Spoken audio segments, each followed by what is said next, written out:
Hello friends, എല്ലാവർക്കും good morning. അപ്പോൾ ഇഷ്ടമാത്രത്തിൻ്റെ ഇന്നത്തെ ഒരു സൂപ്പർ ഹിറ്റ് വിശേഷത്തിലേക്ക് എല്ലാവർക്കും സ്വാഗതം. അങ്ങനെ നമ്മുടെ രചനയെ ചോദ്യം ചെയ്തുകൊണ്ടിരിക്കുകയാണ് അവിടെ വക്കീലും അതേപോലെ തന്നെ സുമിയുടെ അമ്മാവനും കൂടി ചേർന്നിട്ട്.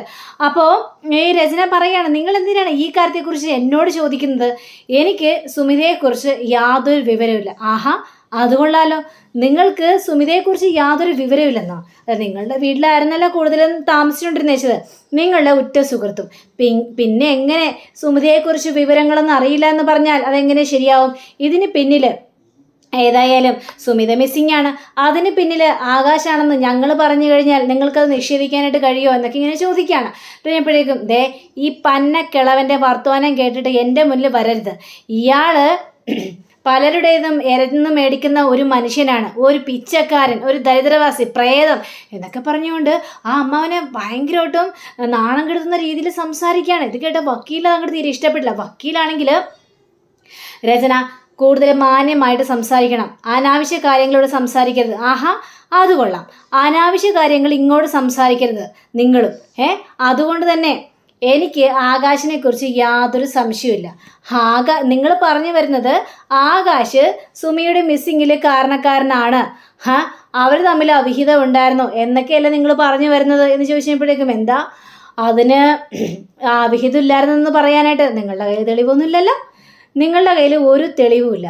ഞാൻ പറയുന്നു ആകാശും സുമിതയും തമ്മിലുള്ള അവിഹിതം ഉണ്ടായിരുന്നു, അത് കണ്ടുപിടിക്കാനുള്ള സമയമായി കഴിഞ്ഞപ്പോഴേക്കുമാണ് സുമിതയെ കൊന്നു തള്ളിയെന്ന് ഞാൻ പറഞ്ഞു കഴിഞ്ഞാൽ നിങ്ങൾക്കത് നിഷേധിക്കാൻ പറ്റുമെന്നൊക്കെ ചോദിച്ചപ്പോഴേക്കും രചനയ്ക്ക് കാലി വരികയാണ്. Stop it. നിങ്ങൾ പറയുന്നൊന്നും ഞാൻ വിശ്വസിക്കാനായിട്ട് പോകുന്നില്ല. അല്ല, നിങ്ങൾ ആരെ ഇങ്ങോട്ട് പറഞ്ഞു വിട്ടത്? ഓ, മഹേഷ് ആയിരിക്കും അല്ലേ? അത് ശരി, ഞങ്ങളെ പറഞ്ഞു വിട്ടതേ മഹേഷും അല്ല, ആരുമല്ല.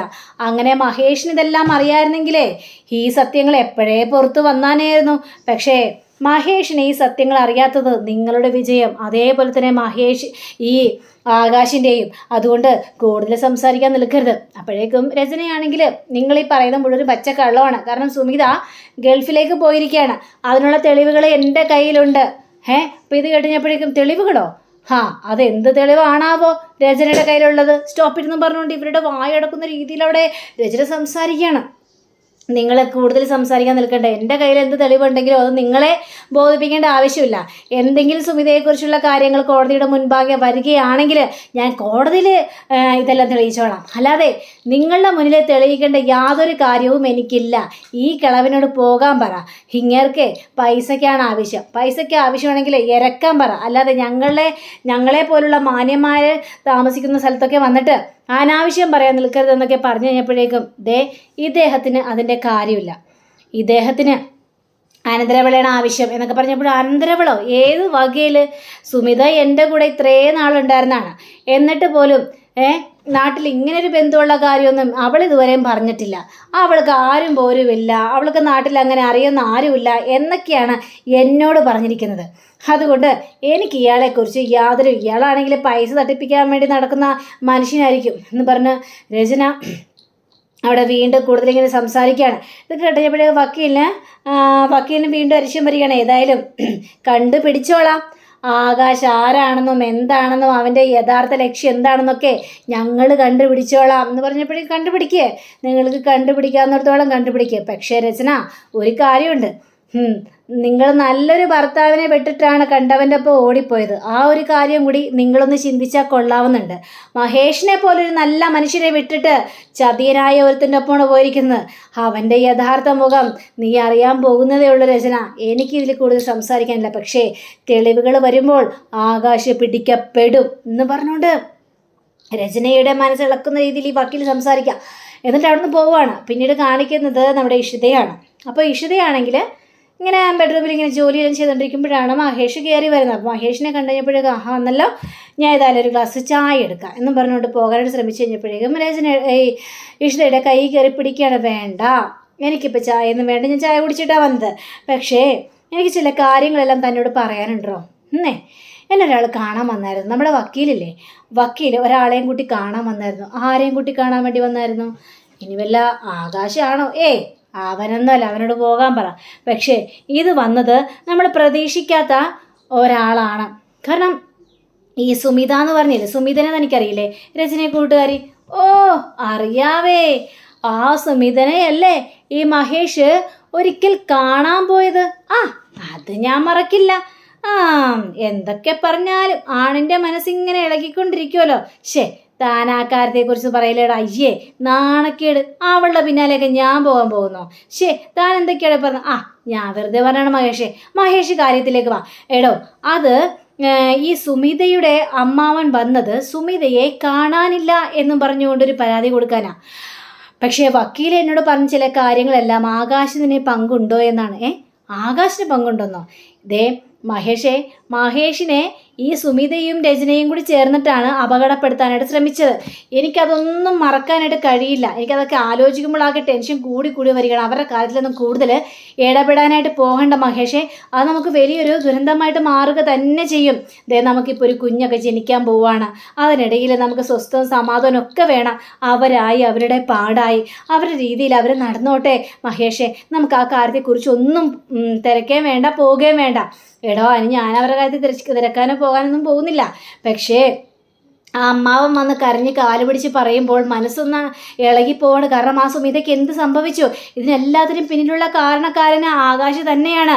കാരണം ആകാശിൻ്റെ ഒരു രീതി വെച്ച് തന്നെ ആലോചിച്ച് നോക്കിക്കണ്ടേ, അവൻ ഏത് പ്രവൃത്തിയും ചെയ്തു. ഈ സുമിതയുമായിട്ട് എന്തെങ്കിലും കശപിശ ഉണ്ടായി കാണും.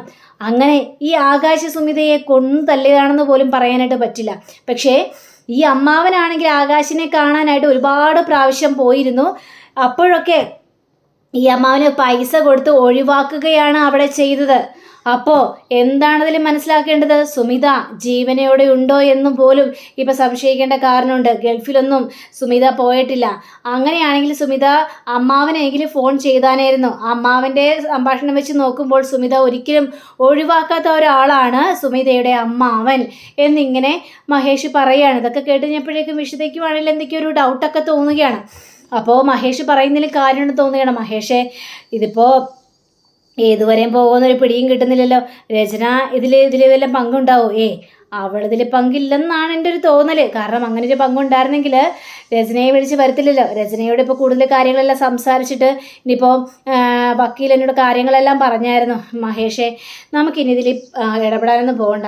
ഏതായാലും വരുന്നിടത്ത് ശരി നോക്കാം, എന്താ സംഭവിക്കുമെന്ന് നമുക്ക് കണ്ടറിയാം എന്നിങ്ങനെ പറയാം. അങ്ങനെ പിന്നീട് നമ്മുടെ ആകാശിനെ കാണിക്കണം. അപ്പോൾ ആകാശാണെങ്കിൽ അതിലേറെ ടെൻഷന്. കാരണം എന്തിനായിരിക്കും വക്കീലിനെ കാണാൻ വേണ്ടി രചന പോയിട്ടുണ്ടാവുക? എന്തിനായിരിക്കും വക്കീൽ രചനയെ വിളിച്ചിട്ടുണ്ടാവുക എന്ന് ഭയങ്കര ടെൻഷനാണ്. അപ്പോഴാണ് രചന കയറി വരുന്നത്.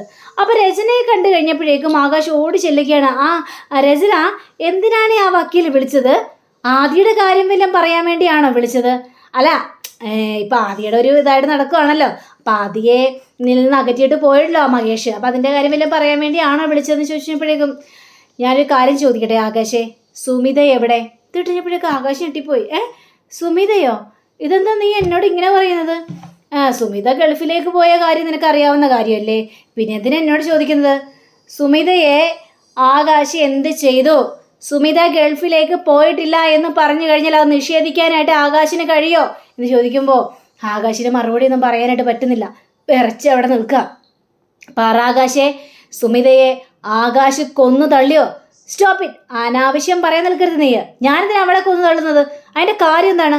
അവൾ നിനക്കല്ലേ മെസ്സേജ് അയച്ചത്? എൻ്റെ ഫോണിലേക്കാണോ മെസ്സേജ് അയച്ചത്? അല്ലല്ലോ. അപ്പം പിന്നെ അതിനെക്കുറിച്ച് നീ എന്തിനാ കൂടുതൽ ഡീറ്റെയിൽസ് എന്നോട് ചോദിക്കുന്നത്? ചൂടാകാൻ വരട്ടെ ആകാശേ. എന്നോട് ഈ കാര്യങ്ങളെല്ലാം പറഞ്ഞ ആരാണെന്നറിയാവോ? സുമിതയുടെ അമ്മാവൻ എന്ന് പറഞ്ഞ ഒരാൾ. ആ അമ്മാവനെ വക്കീലിനെ കാണാൻ പോയായിരുന്നു, മഹേഷിൻ്റെ വക്കീലിനെ. അങ്ങനെ കാര്യങ്ങളെല്ലാം സംസാരിച്ചു. അവരെ എന്നോട് പറഞ്ഞത്. ഇനി സുമിതയും മഹേഷും തമ്മിൽ ആകാശും തമ്മിൽ എന്തെങ്കിലും ബന്ധം? നീ എന്താ പറഞ്ഞു വരുന്നത്? അവൾ തമ്മിൽ എനിക്കുള്ള അവിഹിത ബന്ധം എന്നാണോ? അതെ, അങ്ങനെ ഒരു സംശയമുണ്ട്. അയ്യേ, നീ എന്തൊക്കെയാ പറയുന്നത് രചന? സുമിതയുമായിട്ട് എനിക്ക് അവിഹിത ബന്ധം? നീ ഇങ്ങനത്തെ കാര്യങ്ങളൊന്നും പറയാൻ നിൽക്കതട്ടാ ആകാശേ. അതിൽ കൂടുതൽ എന്നോട് തിരക്കിക്കേണ്ട ആവശ്യമൊന്നുമില്ല. പല കാര്യങ്ങളും ഞാൻ കണ്ടുപിടിച്ചിട്ടുള്ളതാണ്. അതുകൊണ്ട് തന്നെ എനിക്ക് ചില കാര്യങ്ങളെല്ലാം വ്യക്തമാക്കാനായിട്ട് കഴിയും. രചന, നീ ഇങ്ങനെ എന്നെ സംശയിക്കരുത്. ഞാനാണ് നിന്നോട് പല പ്രാവശ്യം പറഞ്ഞിട്ടുള്ളത്, ആ സുമിതയോട് നീ കൂടുതൽ അടുക്കരുത്, അവൾ മോശക്കാരിയാണ്, അവൾ ശരിയല്ല എന്നൊക്കെ ഞാനല്ലേ നിന്നോട് പറഞ്ഞിട്ടുള്ളത്. അപ്പോൾ അങ്ങനെ ഇരിക്കുമ്പോൾ ഞാൻ എന്താ അവളോട് അവിഹിതം കൂടോ? നീ എന്തൊക്കെ ഇങ്ങനെ പറയുന്നത്? എന്നാൽ നീ ഒന്ന് ചിന്തിച്ച് നോക്ക് എൻ്റെ രചന. എനിക്കല്ല അവൾ മെസ്സേജ് അയച്ചത്, നിനക്കാണ്. ഞാൻ ഗൾഫിലേക്ക് പോവാണ്, ഞാൻ കല്യാണം കഴിക്കാനായിട്ട് പോവാണ് എന്നൊക്കെ പറഞ്ഞുകൊണ്ട് നിനക്കല്ലേ മെസ്സേജ് അയച്ചത്. പിന്നീട് അവളെക്കുറിച്ച് യാതൊരു വിവരമില്ല. ആ കണക്കിന് എന്നെ സംശയിക്കേണ്ട കാര്യമൊന്നും ഉണ്ടായിരുന്നില്ല. അപ്പോൾ ഇപ്പോഴും ഞാൻ ഇത് വക്കീലിനോട് ചോദിച്ചപ്പോഴും ഞാൻ വക്കീലിനോട് പറഞ്ഞായിരുന്നു, ആകാശ് ഇതിന് നിരപരാധിയാണ്, ആകാശിനെ കുറ്റപ്പെടുത്താൻ പാടുന്നു. കണ്ടോ, അങ്ങനെ വരെ നീ പറഞ്ഞിട്ടാണ് എൻ്റെ മുന്നിൽ വന്ന് ഇങ്ങനെ ഒരു ചോദ്യം ചോദിക്കുന്നത് അല്ലേ? കഷ്ടമായി പോയി എൻ്റെ രചന. ഇങ്ങനെയൊന്നും സംസാരിക്കാൻ പാടില്ലായിരുന്നു. ഇത് മനസ്സിനെ വല്ലാതെ വേദനിപ്പിക്കുന്നുണ്ട്. എന്നെയും നിന്നെയും തെറ്റിപ്പിക്കാനുള്ള പല അടവുകളാണ് അവർ കാണിച്ചു കൂട്ടുന്നത്. ഈ വക്കീൽ ആരാണ് അത് നീ ചിന്തിക്കണ്ടേ? നിന്റെ മകനെ നിന്റെ കയ്യിൽ നിന്ന് തട്ടിയെടുത്തിട്ട് മഹേഷിന് കൊടുത്ത വക്കീലാണ് അത്. അപ്പം നിന്നെയും കുരുക്കാനുള്ള പരിപാടികൾ മുഴുവനാണ് അവർ ചെയ്തു കൂട്ടുന്നത്. അപ്പോൾ അതിനെക്കുറിച്ച് എന്താണ് രചന നീ ചിന്തിക്കാത്തത്? അപ്പോൾ ആകാശ് പറഞ്ഞു വരുന്നത്, എനിക്ക് സുമിതയെക്കുറിച്ച് യാതൊരു വിവരവും ഇല്ല, എനിക്ക് അവളെക്കുറിച്ച് അറിയില്ല, ഞാൻ എന്തിനാ അവളുടെ പിന്നാലെ നടക്കുന്നത്, നമുക്ക് നമ്മുടെ ലൈഫല്ലേ വലുത് എന്ന് പറഞ്ഞുകൊണ്ട് അവിടെ രചനയുടെ വായടപ്പിക്കുകയാണ് ആകാശ്. അങ്ങനെ രചന അവിടെ നിന്ന് പോവുക. അപ്പം ആകാശിന് കൂടുതൽ ഡൗട്ട് തോന്നി, എന്തുകൊണ്ടായിരിക്കും അങ്ങനെ ചോദിച്ചിട്ടുണ്ടാവുക. അപ്പോൾ ആ കിളവൻ രചനയും കണ്ടു എന്ന് ശരിക്കും മനസ്സിലായി. അങ്ങനെ ഈ ആകാശാണെങ്കിൽ നേരെ മഹേഷിനെ വിളിക്കുക. അപ്പോൾ മഹേഷിന് ഇവൻ്റെ കോൾ ഉണ്ടെന്നപ്പോഴേക്കും ഇന്ന് അറിയുന്നത് എന്നെ വിളിക്കുന്നത് എന്ന് ചിന്തിക്കുകയാണ്. അപ്പോൾ നീ എന്തിനാടാ എന്നെ വിളിച്ചത്? എടാ നിനക്കിത് എന്തിൻ്റെ കേടുണ്ടായിട്ടാടാ? നീ എന്തിനാടാ സുമിതയെക്കുറിച്ച് അന്വേഷിക്കാൻ നിൽക്കുന്നത്? ആഹാ, അത് ശരി. നീ എന്താ സുമിതയെ വല്ലതും ചെയ്തോ? അല്ല, സുമിതയെക്കുറിച്ച് അന്വേഷിക്കുമ്പോൾ നിനക്കെന്താ തരം ചൂട്? എനിക്കൊരു ചൂടുമില്ല. അതെ, രചനയുടെ കയ്യിൽ എല്ലാ തെളിവുണ്ട്. രചനയ്ക്ക് അവൾ മെസ്സേജ് അയച്ചിട്ടാണ് പോയത്, ഞാൻ ഗൾഫിലേക്ക് പോവാണ്, എന്നെ തിരക്കണ്ട, ഞാനൊരു കല്യാണം കഴിച്ച ഒരാളോടൊപ്പം ജീവിക്കുകയാണെന്നൊക്കെ രചനയ്ക്ക് മെസ്സേജ് അയച്ചായിരുന്നു. ഓഹോ, അത് ശരി, രചനയ്ക്കപ്പം അങ്ങനെയൊക്കെ മെസ്സേജ് അയച്ചായിരുന്നു അല്ലേ?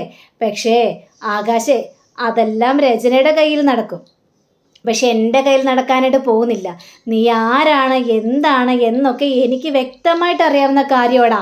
അതുകൊണ്ട് എൻ്റെ അടുത്ത് കൂടുതൽ ഡയലോഗൊന്നും നീ അടിക്കണ്ട. നീ അവളെ കൊന്നു തള്ളിയതാണെന്ന് ഞങ്ങൾക്ക് സംശയമുണ്ട്. എടാ മഹേഷ്, നീ അനാവശ്യം പറയാൻ നിൽക്കരുത് കേട്ടോ. ഞാനാണ് അനാവശ്യം പറയുന്നത്. എടാ നീ പൊട്ടനാണെന്ന് എനിക്ക് ശരിക്കറിയാടാ. എടാ നിൻ്റെ കയ്യിൽ നിന്ന് നിൻ്റെ ഭാര്യയെ തട്ടിയെടുത്തവനാണ് ഈ ഞാൻ. എന്നിട്ട് നീ എന്നെ ചോദ്യം ചെയ്യാൻ വേണ്ടി വന്നിരിക്കണം. എടാ നിനക്കിപ്പോഴും രചനയോട് താല്പര്യമുണ്ടെന്ന് എനിക്ക് മനസ്സിലായി. കാരണം നിൻ്റെ ആദ്യ ഭാര്യയാണല്ലോ, നിനക്ക് എല്ലാം തന്നവളാണല്ലോ അവള്. അപ്പോൾ നിനക്ക് മറക്കാൻ പറ്റില്ല. എടാ ഞാൻ ഇല്ലാത്ത സമയം നോക്കി ആദ്യയെ പാട്ടിലാക്കി അവളെയും കൊണ്ട് ഹോസ്പിറ്റലിൽ പോയി കിടന്നവനല്ലേടാ നീ. അപ്പോൾ രചനയെ മനസ്സിൽ നിന്ന് മാറ്റാൻ പറ്റില്ലെന്ന് എനിക്കറിയാടാ. നിർത്തടാ, നിന്റെ തോന്നിയാസമൊക്കെ നിന്റെ കയ്യിലിരുന്നാൽ മതി. നീ എന്തൊക്കെ പറഞ്ഞാലും എൻ്റെ രീതി നിനക്ക് തട്ടിയെടുക്കാൻ പറ്റുമെന്ന് നീ കരുതണ്ട. എൻ്റെ ലക്ഷ്യങ്ങൾ ഞാൻ പൂർത്തിയാക്കി അടങ്ങുള്ളൂ. സുമിതയുടെ ഇതിന് പിന്നിൽ ആരാണ് കളിച്ചതെന്ന് ഞാൻ കണ്ടു എത്തുവിടാ. നിൻ്റെ അന്തകനായിട്ട് തന്നെ വെച്ചിട്ട് പോടാ എന്നും പറഞ്ഞുകൊണ്ട് വെച്ചിട്ട് പോവാണ്. അപ്പോഴേക്കും നമ്മുടെ ആകാശാണെങ്കിൽ ഹലോ ഇവൻ വെച്ചിട്ട് പോയോ, ഇവൻ എൻ്റെ അടുത്താണ് കളി, ഇതിന് വിട്ടാൽ ശരിയാവില്ലല്ലോ, എന്തെങ്കിലും ഒപ്പിച്ച മതിയുള്ള ആ കിളവൻ പണി പാളിപ്പിച്ചു എന്ന രീതിയിൽ ചിന്തിക്കുകയാണ്. അപ്പോൾ അങ്ങനെയും കാണിച്ചുകൊണ്ടാണ് നമ്മുടെ ഇന്നത്തെ റിവ്യൂടെ അവസാനിച്ചിരിക്കുന്നത്. അടുത്ത റിവ്യൂവിനെ കാത്തിരിക്കുക, സബ്സ്ക്രൈബ് ചെയ്യുക. എല്ലാവർക്കും നല്ലൊരു ദിനം ആശംസിച്ചുകൊണ്ട് തന്നെ നമസ്കാരം. Thank you. See you. By.